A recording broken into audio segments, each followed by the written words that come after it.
What makes a game like Dredge stand out?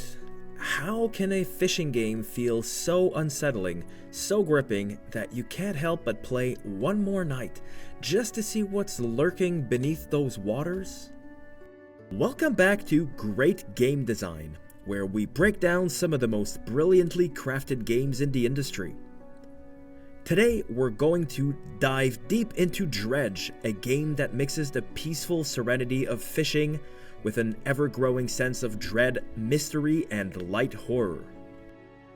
When I first saw the thumbnail for Dredge in the PS5 store, I kind of quickly glossed over it, since I don't really like fishing games at all. Every fishing minigame in other video games I've played before have been frustrating or boring, so why would I give this one a shot? It's only after reading some convincing articles that this might win the Indie Game of the Year award that I decided to give it a chance. And boy was I glad I did.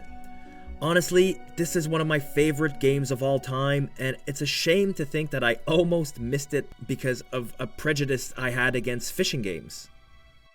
With its minimalist mechanics and psychological tension, Dredge is a masterclass in pacing and environmental storytelling. But what makes it truly shine, and how does it keep players hooked in both gameplay and atmosphere? At first glance, Dredge looks like a straightforward fishing game. You sail around, fish during the day, and sell your catch for upgrades. Simple, right?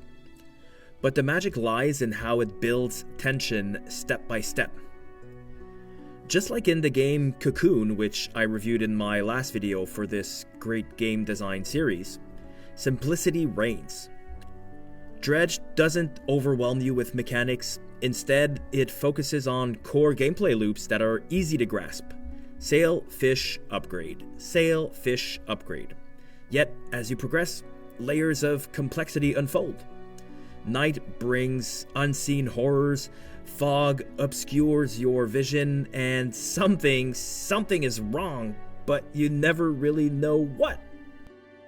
Here's a quote from Joel Mason, the game's narrative designer. "The whole point of Dredge is to create a game that can shift from peaceful to terrifying within minutes," Mason explains. "We wanted players to feel the tension between safety and fear as they venture out into the unknown." What Dredge does so well is use its environment to tell a story. Without long cutscenes or heaps of dialogue, it manages to convey a haunting world filled with mysterious islands, strange relics, and dark secrets. You'll find yourself piecing together the world's history through your own actions. Why are these relics scattered? Why did the townspeople speak in hushed tones about the sea? And why does the fog seem to be almost alive? The game's minimalist dialogue and environmental storytelling go hand in hand with its mechanics. And this is where Dredge truly excels. You're always kept on edge, wondering what the next day or night will bring. A major component that elevates Dredge is its art and sound design. The eerie soundscapes, shifting shadows, and the distinct lack of music at times play with your nerves. The sound of the waves may be calming by day, but as night falls and the fog rolls in, every creak of your boat feels foreboding. According to the team at Black Salt Games, the sound design was essential to creating a world where players constantly feel on edge. They wanted to create moments of false safety only to have the tranquility break as tension mounts. Here's a quote from Alex Ritchie, the lead artist for Dredge. "We were inspired by old ghost stories and horror films. The visual style had to reflect that kind of slow burn tension. Players should feel like the environment itself is watching them. One of the most brilliant aspects of Dredge is the mystery it presents. Much like other beloved indie titles such as Outer Wilds or Subnautica, it rewards curiosity and exploration.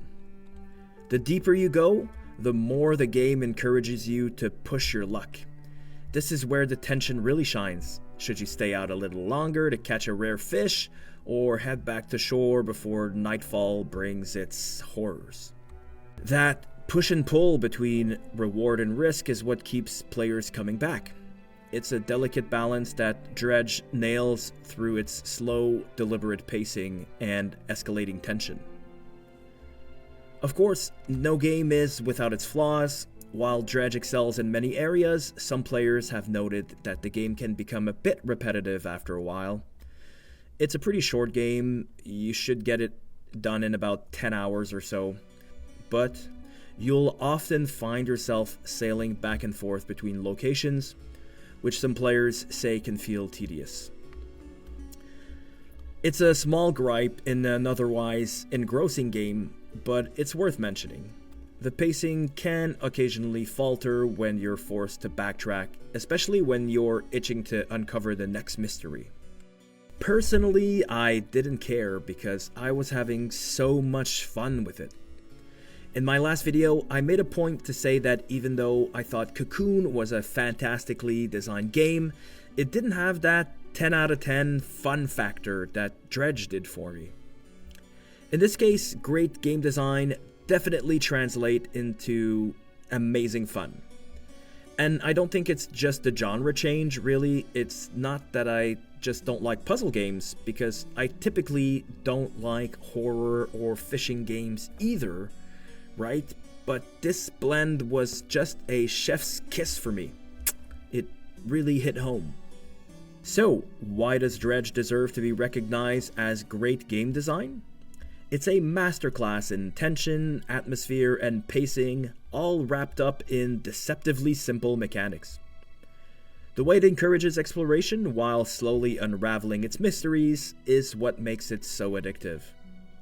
From its haunting world to the clever balance of simplicity and complexity, Dredge shows us that sometimes less is more. It's a game that hooks you both literally and figuratively, keeping you immersed from beginning to end. At the end of the day, Dredge is about curiosity and fear, says Mason.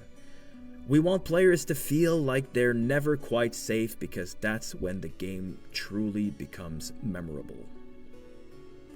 So what did you think of Dredge? Do you have any moments that made your heart race while playing?